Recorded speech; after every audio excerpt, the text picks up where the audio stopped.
நீங்கள் பார்த்துக் கொண்டிருப்பது உங்கள் விஜய்.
எனக்கு நல்ல அலங்காரம் பண்ணுங்க.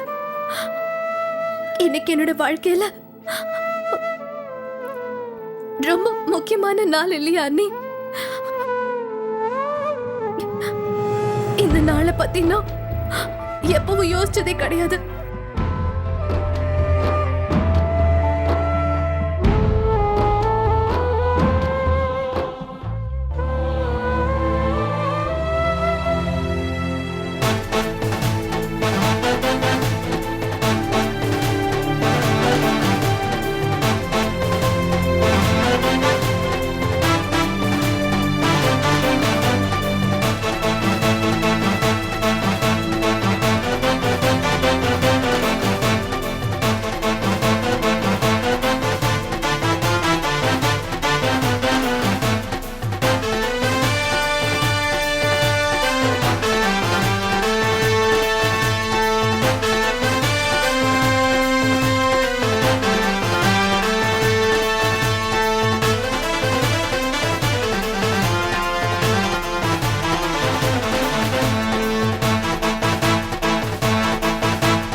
எப்படி? ரொம்ப நல்லா இருக்காரு.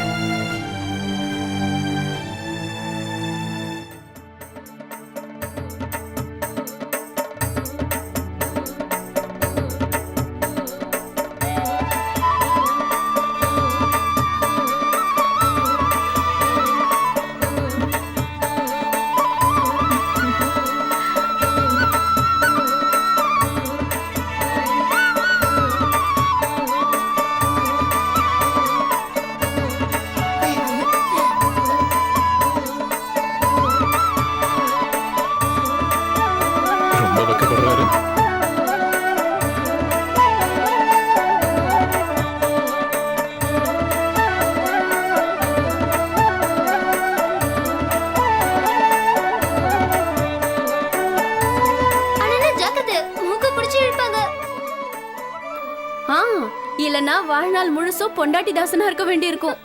ஆமாடி, நாம ஒரு விஷயத்தை பத்தி கேட்க மறந்துட்டோமே. இரு நானே கேக்குறேன்.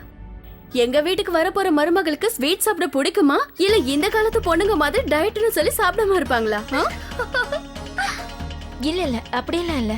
சந்தியா ஜிலேபின்னா ரொம்ப விரும்பி சாப்பிடுவா. ஓ பரவாயில்லையே. அப்படின்னா அண்ணா அன்னைக்கு தினமும் ஜிலேபி வாங்கி தருவாரு. ஏன் ஸ்வீட் கடை உங்க வீட்டு பக்கத்துல தான் இருக்கா? ஆமா, ஸ்வீட் கடையே வீட்டுக்கு பக்கத்துல தான். இப்ப ஸ்வீட் கடை ஓனரும் பக்கத்துல இருக்க போறாரு.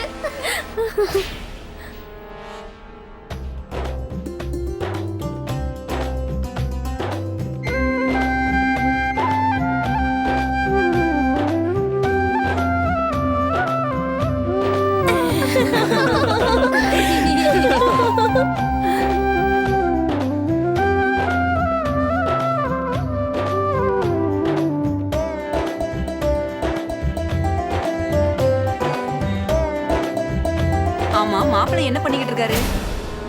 அது வந்து அவர் இப்ப அங்கேதா வந்தவங்களை வரவேற்கணும். போ சீக்கிரம் போ. வாங்க. வணக்கம்.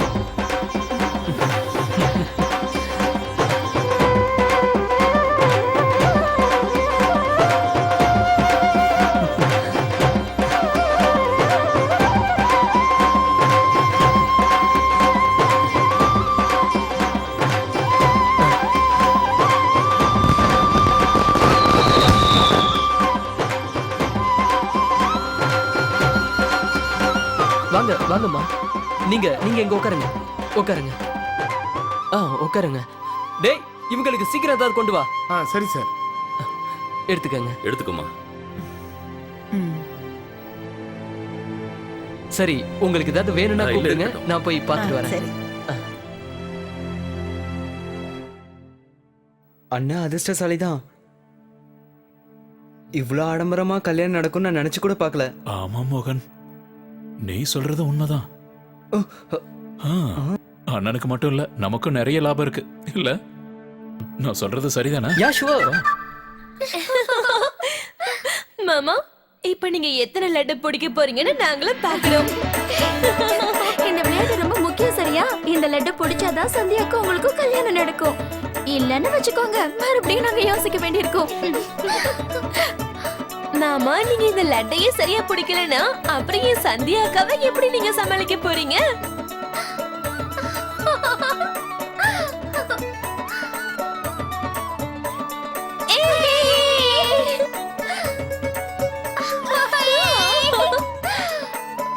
என்னது?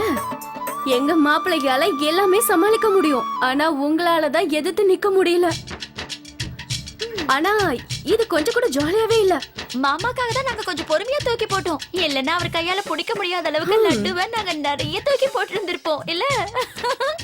சரி மாப்ள, அங்க சிவப்பு கலர் ட்ரெஸ் போட்டுட்டு ஒருத்தர் இருக்காரு, அவர் உங்க வீட்டாளா? அட கலக்குறீங்களே மாப்பிள்ள. நீங்க ஜெயிச்சிட்டீங்கன்னு ஒத்துக்கிறோம்.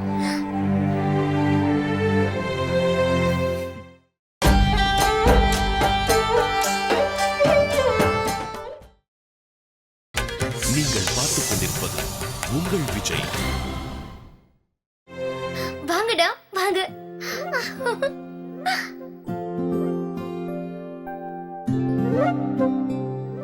வணக்கம்மா. என் பேரு கஸ்தூரி. உங்க வீட்டுக்கு வரப்போற மாப்பிள்ளை வீட்ல நான் வேலை பார்த்துட்டு இருக்கேன். அவங்க வீட்ல யாரும் என்ன வேலைக்காரியா பாக்குறது இல்ல, அவங்க வீட்ல ஒருத்தியா தான் என்ன பாக்குறாங்க. சரி வணக்கங்க, உள்ள வாங்க. எனக்கு ரொம்ப சந்தோஷமா இருக்கு.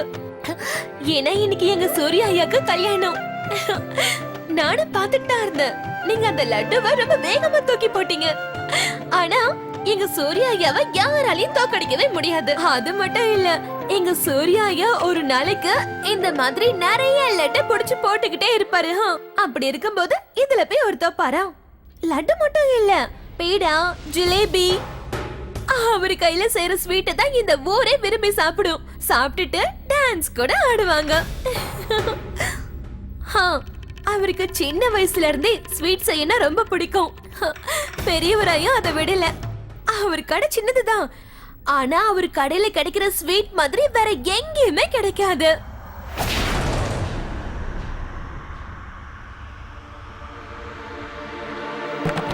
சந்தியாவுக்கு ரொம்ப நல்ல வரன் வந்திருக்கு. பையன் MBA படிச்சிருக்கான், அதுவும் டாப் ரேங்க்ல வந்திருக்கான்.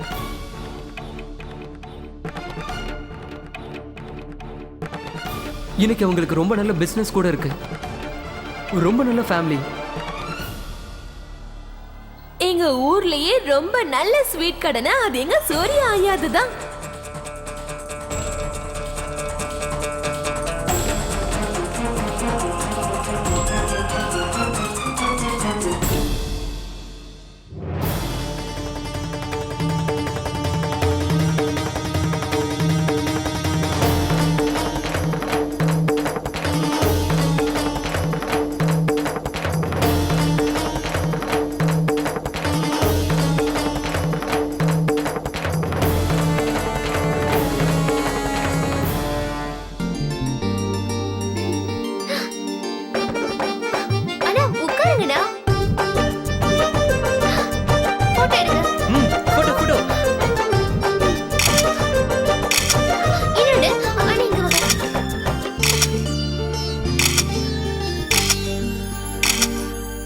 நான் மேத்தா சாரை தான் வர சொல்லி கூப்பிட்டேன் ஆனா இது வரைக்கும் அவர் இன்னும் வரல. அப்படியா? சரி ஏதாவது வேணும்னா என்கிட்ட கேளுங்க ஆனா போறதுக்குள்ள சாப்பிட்டு போகணும். Okay yeah okay enjoy. என்னங்க என்ன சாங்கிதா ஓ ஓ முகம் ஏன் வாடி போயிருக்கு? ஏதாவது பிரச்சனையா? எப்படிங்க பிரச்சனை இல்லாம இருக்க முடியும்? ஏன்னா இன்னைக்கு ஒரு அண்ணன் நல்லா படிச்சிருக்கிற ஒரு தங்கச்சிக்கு ஸ்வீட் கடைக்காரனை கல்யாணம் பண்ணி வைக்கிறாரு. நான் உங்ககிட்ட இத பத்தி பேசி ஆகணும்.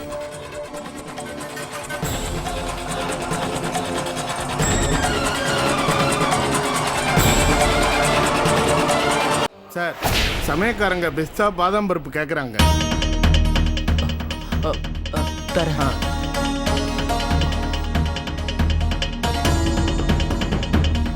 இல்ல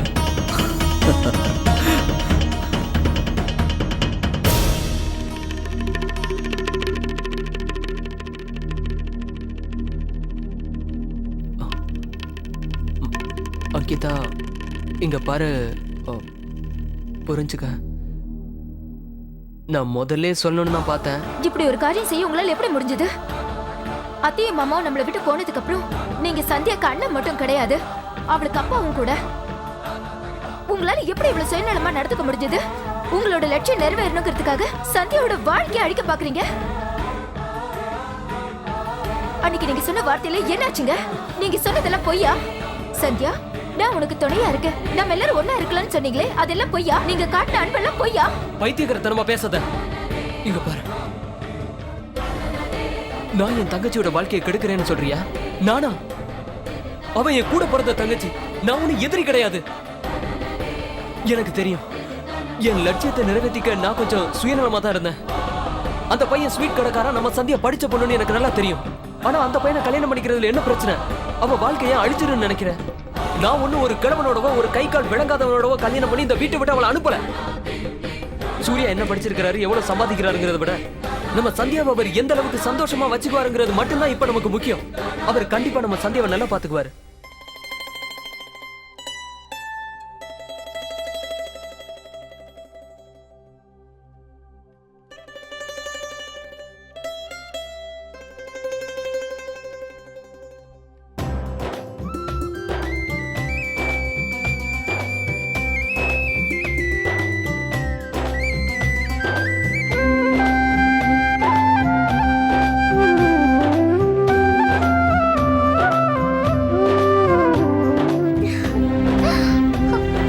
அதுவும் இல்லாம படிப்பு இல்லைன்னா மட்டும் இப்ப என்ன? மனுஷனுக்கு குணம் இருந்தா போதும். அது இருக்கு இவர்கிட்ட. வேற என்ன வேணும்? அவருக்குன்னு ஒரு கடை இருக்கு, நல்ல நல்ல குடும்பம் இருக்கு. இதை விட வேற என்ன வேணும்? அப்படி பார்த்தா உங்களுக்கு நல்ல வேலை இருக்கு, நல்ல வீடு இருந்தது, நல்ல குடும்பம் எல்லாமே இருந்தது. உங்க வீட்ல என்ன இல்லங்கிறதுக்காக என்ன விட்டு கூட அமெரிக்கா போக நீங்க தயாரானீங்க. அங்க போனா என்ன கிடைக்கும்? உங்க லட்சியத்தை நிறைவேற்றணுங்கிறதுக்காக தானே. அந்த லட்சியத்தை எப்படியாவது நிறைவேற்றணுங்கிறதுக்காக தான் இதெல்லாம் பண்ணீங்க. உங்களோட லட்சியம் மட்டும் தான் உங்களுக்கு முக்கியமா? அப்ப சந்தியாவோட லட்சியத்துக்கு எந்த மதிப்புமே இல்லையா?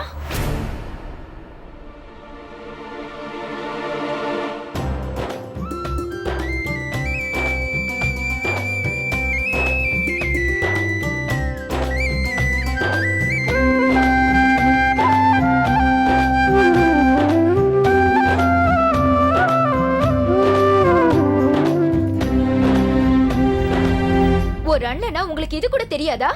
உங்க தங்கச்சியை பொறுத்த வரைக்கும் அவளோட படிப்பு, அவளோட கனவு தான் அவளுக்கு ரொம்ப முக்கியம். அவளோட லட்சியத்துக்கு முக்கியத்துவம் கொடுக்காம அவளுக்கு கல்யாணம் பண்ணி வைக்கிறது அவ வாழ்க்கையை கெடுக்கிறது தானே. இது பொருத்தமே இல்லாத கல்யாணங்க. உங்க தங்கச்சி சந்தியா ஒரு ஐபிஎஸ் ஆபீசர் ஆகணும்னு கனவு கண்டுட்டு இருக்கா. அவ வாழ்க்கை துணை ஒரு ஸ்வீட் கடைக்காரனா. நம்ம வீட்ல சந்தோஷமா இருந்துட்டு இருந்த சந்தியா எப்படிங்க அவங்க வீட்டுக்கு போய் சந்தோஷமா வாழ முடியும்?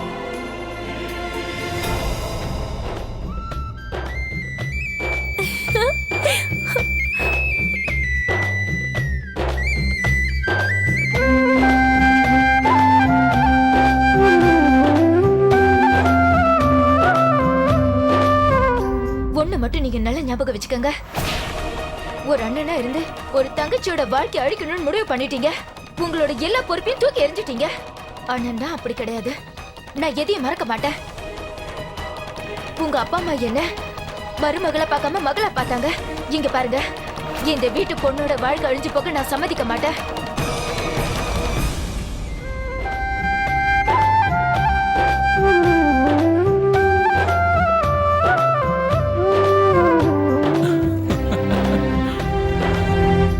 இந்த கல்யாணம் நடக்க விட மாட்டேன்.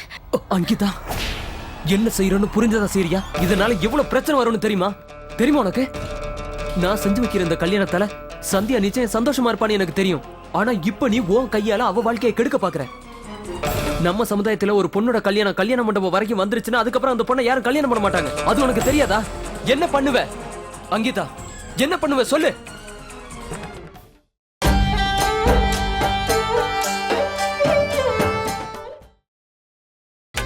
நீங்கள் பார்த்துக் கொண்டிருப்பது உங்கள் விஜய். இங்க பாரு, நான் சுயநலமா நடந்துக்கிறேன்னு ஒத்துக்கிறேன்.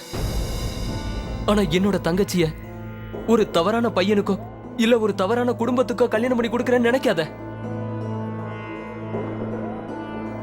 அந்த வீட்டுக்கு போன புதுசுல நம்ம சந்தியாக்கு சின்ன சின்ன பிரச்சனைகள் வரத்தான் செய்யும். ஏன்னா அந்த வீட்டுக்கும் நமக்கும் ஏகப்பட்ட வித்தியாசங்கள் இருக்குன்றது எல்லாம் சரியாயிடும்.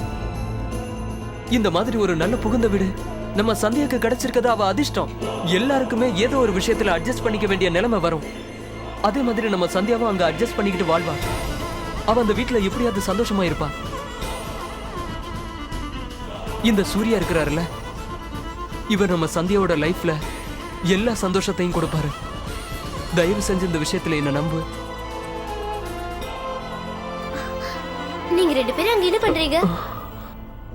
சீக்கிரம் வாங்க, எல்லாரும் உங்களுக்காக தான் காத்துட்டு இருக்காங்க. வாங்க. இதோ வரோம், வா போலாம்.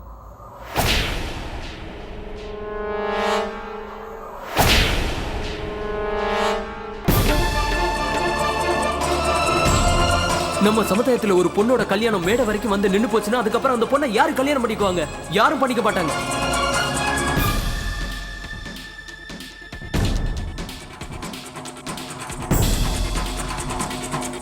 இல்ல, இப்ப என்னால எதுவும் செய்ய முடியாது.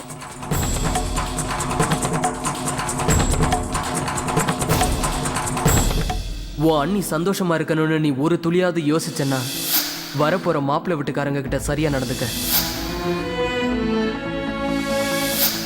உன் அண்ணி என் கூட யூஎஸ் வந்து அங்க சந்தோஷமா வாழணும்னு நினைக்கலன்னா அதுக்கப்புறம் உன் இஷ்டப்படி நீ நடந்துக்கலாம்.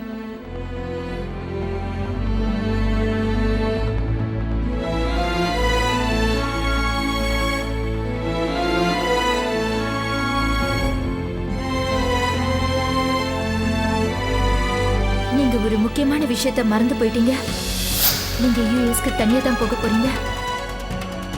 நான் இங்க நம்ம சந்தியா கூட தான் இருக்க போறேன். உன் அண்ணி ஒன்னால மட்டும்தான் இந்த ஊர்லயே இந்த வீட்லயே இருக்கிறேன்னு சொல்லி என்ன உதாசீனப்படுத்திட்டா.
இப்ப பொண்ணு மாப்பிள்ளை கழுத்துல மாலையை போடுங்க.